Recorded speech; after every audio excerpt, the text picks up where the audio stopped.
बिस्मिल्लाहिर्रहमानिर्रहीम। आज हम एक और टॉपिक के साथ हाजिर हैं और आज हम पढ़ने जा रहे हैं गोल्जी अपरेटस। तो सबसे पहले हम ये देखेंगे कि हमारे पास जो गोल्जी अपरेटस है इसको डिस्कवर किसने किया था। हमारे पास एक इटालियन फिजिशियन थे जिनका नाम था कैमिलो गोल्जी। इन्होंने जो है वो गोल्जी अपरेटस को डिस्कवर किया था 1898 के अंदर। तो उसका नाम एक्चुअली कैमिलो गोल्जी था, तो उसके नाम से ही उन्होंने ऑर्गेनेली को नाम दे दिया गोल्जी अपरेटस या गोल्जी बॉडी। तो अब हम देखते हैं कि हमारे पास जो गोल्जी अपरेटस है ये है क्या। हमारे पास अगर इसको देखा जाए तो ये फ्लैटेंड सैक्स होती हैं और एक दूसरे के ऊपर जो है वो पड़ी होती हैं। अब अगर हम देखें कि ये होती किस तरह से हैं, तो अगर हम डायग्राम की तरफ आ जाएं, ये हमारे पास ये एक डायग्राम है, ये न्यूक्लियस है और न्यूक्लियस के साथ जो है वो हमारा क्या होता है, ये एंडोप्लाज्मिक रेटिकुलम है। एंडोप्लाज्मिक रेटिकुलम हम पिछले लेक्चर के अंदर पढ़ चुके हैं। ये एंडोप्लाज्मिक रेटिकुलम का ये वो पोर्शन है जिसको हम रफ एंडोप्लाज्मिक रेटिकुलम बोलते हैं, क्योंकि इसके ऊपर हमारे पास राइबोसोम मौजूद होते हैं। इसके साथ हमारे पास एंडोप्लाज्मिक रेटिकुलम का वो पोर्शन होता है जो कि स्मूथ एंडोप्लाज्मिक रेटिकुलम इसको कहते हैं। क्योंकि इसके ऊपर हमारे पास राइबोसोम मौजूद नहीं होता, इसके ऊपर हमारे पास ग्रेन्यूल लाइक स्ट्रक्चर नहीं होते। अब अगर हम न्यूक्लियस के थोड़ा सा साइड पे देखें तो हमारे पास ये फ्लैटेंड सैक्स मौजूद होती हैं जो कि एक दूसरे के ऊपर पड़ी होती हैं और इन्होंने एक कप लाइक स्ट्रक्चर बनाया होता है। ये इसको हम क्या बोलते हैं, इसको हम गोल्जी बॉडीज बोलते हैं, राइट, गोल्जी बॉडीज बोलते हैं। हमने एंडोप्लाज्मिक रेटिकुलम के अंदर जब इसको पढ़ा था, राइट, इसकी जो मेम्ब्रेन थी इसको हमने क्या नाम दिया था, इसको हमने सिस्टर्नी का नाम दिया था। एंडोप्लाज्मिक रेटिकुलम की जो मेम्ब्रेन थी उसको हमने सिस्टर्नी का नाम दिया था। तो हमारे पास ये जो गोल्जी बॉडी है इसकी अगर हम मेम्ब्रेन को देखें तो इसकी मेम्ब्रेन को भी हम क्या बोलते हैं, सिस्टर्नी बोलते हैं, ठीक है।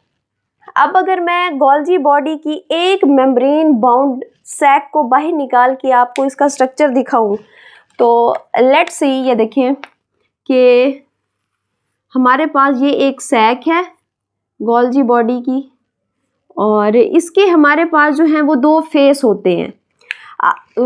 इसके फेस को हम कन्वेक्स और कनकेव के अंदर जो है वो डिस्ट्रीब्यूट करते हैं। हमारे पास ये जो इसका फेस होता है इसको हम क्या बोलते हैं, ये हमारा कौन सा फेस है गोल्जी बॉडी का, ये सिज फेस है, सिज फेस इसको बोला जाता है। और हमारे पास ये जो अंदर की तरफ से फेस है इसको हम क्या कहते हैं, इसको हम बोलते हैं ट्रांस फेस,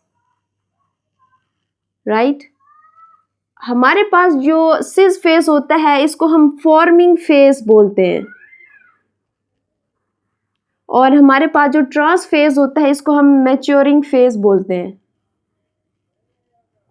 ये तो हमारे पास गोल्जी बॉडी का थोड़ा बहुत स्ट्रक्चर था। अब हम चलते हैं इसके फंक्शन की तरफ कि हमारे पास ये जो गोल्जी बॉडी है इसका फंक्शन क्या है। तो हम गोल्जी बॉडी का फंक्शन स्टार्ट करने से पहले थोड़ा सा रिवर्स आते हैं एंडोप्लाज्मिक रेटिकुलम पे, कि वहाँ पे मैंने आप लोगों को बताया था कि एंडोप्लाज्मिक रेटिकुलम का जो रफ एंडोप्लाज्मिक पोर्शन है वहाँ पे क्या होती थी, वहाँ पे हमारे पास प्रोटीन सिंथेसिस होती थी। लेकिन वो जो प्रोटीन थी हमारे पास, वो प्रोटीन इनकम्प्लीट प्रोटीन थी, उसकी कोई शेप नहीं थी, उसका जो है वो कोई टारगेट नहीं था कि उसने कहाँ पे जाना है, कौन सी प्रोटीन थी वो, तो ये मालूम नहीं था हमें। तो अब हमने क्या करना है कि वहीं से हम एंडोप्लाज्मिक रेटिकुलम से स्टार्ट करेंगे कि जैसे ही एंडोप्लाज्मिक रेटिकुलम के अंदर हमारे पास प्रोटीन बनती है, फिर क्या होता है कि एंडोप्लाज्मिक रेटिकुलम से फिर एक वेसिकल ट्रांसमिट होती है। देखें ज़रा, यहाँ से एक वेसिकल निकलती है और उस वेसिकल के अंदर हमारे पास क्या मौजूद होता है, एक प्रोटीन मौजूद होती है, वो प्रोटीन जो इनकम्प्लीट प्रोटीन होती है। और ये जो आप लोगों को स्ट्रक्चर दिखाई दे रहा है इसको हम क्या कहते हैं, इसको हम बोलते हैं ट्रांसफ़र वेजिकल, राइट। अब ये जो वेजिकल है, ये जो आप लोगों को एक बैग लाइक स्ट्रक्चर दिख रहा है, अब ये ट्रैवल करेगा और आएगा हमारे पास, कहाँ पे आएगा, ये गोल्जी बॉडी के अंदर आएगा। गोल्जी बॉडी के हमें पता है कि 2 फेस हैं, तो ये हमारे पास ये जो वेजिकल है ये किस फेस के अंदर एंटर होगी, ये हमारे पास सिस फेस के अंदर एंटर होगी, ठीक है। अब हमें पता है कि हमें जो हमारा एंडोप्लाज्मिक रेटिकुलम है उसकी जो मेम्ब्रेन है उसका नाम सिस्टर्नी है, और यहाँ पे गोल्जी बॉडी की मेम्ब्रेन का नाम भी सिस्टर्नी है। तो दोनों जो हैं वो एक जैसी हैं। तो फिर क्या होगा कि हमारे पास जो वेजिकल यहाँ से निकली है ये यहाँ इस गोल्जी बॉडी के सिस फेस के अंदर आकर क्या हो जाएगी, फ्यूज़ हो जाएगी लाइक दिस। अगर मैं यहाँ पे इसको बनाऊँ कि ये हमारे पास ये वेजिकल है, राइट, और इसके अंदर क्या पड़ी हुई है, प्रोटीन पड़ी हुई है, तो ये क्या होगा कि ये जो मेम्ब्रेन आपको दिखाई दे रही है वेजिकल की, ये मेम्ब्रेन गोल्जी बॉडी की मेम्ब्रेन के साथ फ्यूज़ हो जाएगी, मिक्सअप हो जाएगी, एक ही मेम्ब्रेन बन जाएगी, और फिर जो इसके अंदर प्रोटीन मौजूद होगी वो इसके अंदर आ जाएगी, राइट।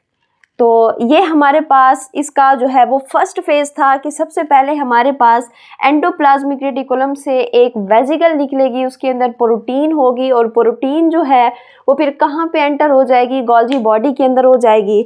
तो हम कह सकते हैं कि हमारे पास जो गोल्जी बॉडी है उसका पहला फंक्शन क्या है हमारे पास, वो है पैकिंग। किस चीज़ की पैकिंग, प्रोटीन की पैकिंग। अब पैकिंग में क्या होगा ज़रा देखें कि जो गोल्जी बॉडी के अंदर प्रोटीन एंटर हुई है ये अपने आप को क्या करेगी, फोल्ड करेगी, ये अपने आप को ये बहुत ज़्यादा फोल्ड कर लेगी। तो जब ये अपने आप को फोल्ड करेगी तो हम कहेंगे कि गोल्जी बॉडी के अंदर प्रोटीन की क्या हो गई है, पैकिंग हो गई है, राइट। अब यहाँ पे हमारे पास दूसरा फेज स्टार्ट होगा और उस फेज को हम क्या कहते हैं, प्रोसेसिंग। प्रोसेसिंग में क्या होगा कि जो प्रोटीन फोल्ड हुई है उस प्रोटीन के अंदर हमने कोई चीज़ ऐड करनी है। वो हमारे पास क्या हो सकता है, वो हमारे पास ग्लूकोज हो सकता है, वो हमारे पास कार्बोहाइड्रेट हो सकता है, और हम कह सकते हैं कि उसके अंदर हम जो है फास्फेट को भी ऐड कर सकते हैं। तो अब अगर हम इसके अंदर ग्लूकोज की एडिशन करेंगे तो इस प्रोसेस को फिर हम नाम देंगे ग्लाइकोजिलेशन, राइट। और अगर हम इसके अंदर फास्फेट की एडिशन करेंगे तो इसको हम कहेंगे फास्फोराइलेशन।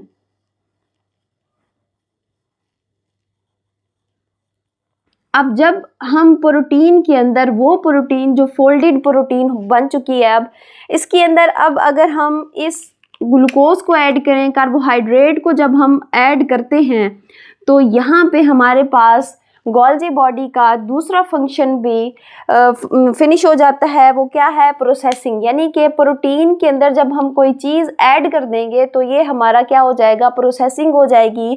मीन टू से कि हमारे पास जो प्रोटीन है एक तो उसको उसकी पहचान मिल गई, दूसरा उसको जो है वो ये इस काबिल हो गई कि ये अब फंक्शन परफॉर्म कर सकती है। यहाँ पे हमारे पास अगर हम एंडोप्लाज्मिक रेटिकुलम के अंदर देखें तो यहाँ पे प्रोटीन वही है जो हमारे पास गोल्जी बॉडी के अंदर आई है, लेकिन यहाँ फ़र्क सिर्फ इतना है कि एंडोप्लाज्मिक रेटिकुलम के अंदर जो प्रोटीन थी वो हमारे पास इनकम्प्लीट थी, वो किसी काम करने के काबिल नहीं थी। लेकिन वहाँ जब वो गोल्जी बॉडी के अंदर एंटर हुई तो वहाँ पे बाकायदा से उसकी पैकिंग हुई, प्रोसेसिंग हुई, उसका नाम उसको दिया गया, उसको इस काबिल बनाया गया कि वो फिर फंक्शन परफॉर्म कर सके। तो यहाँ तक हमारा जो था वो गोल्जी बॉडी से रिलेट था। मिलते हैं नेक्स्ट वीडियो के अंदर, तब तक रखिए अपना ख्याल। अल्लाह हाफिज़।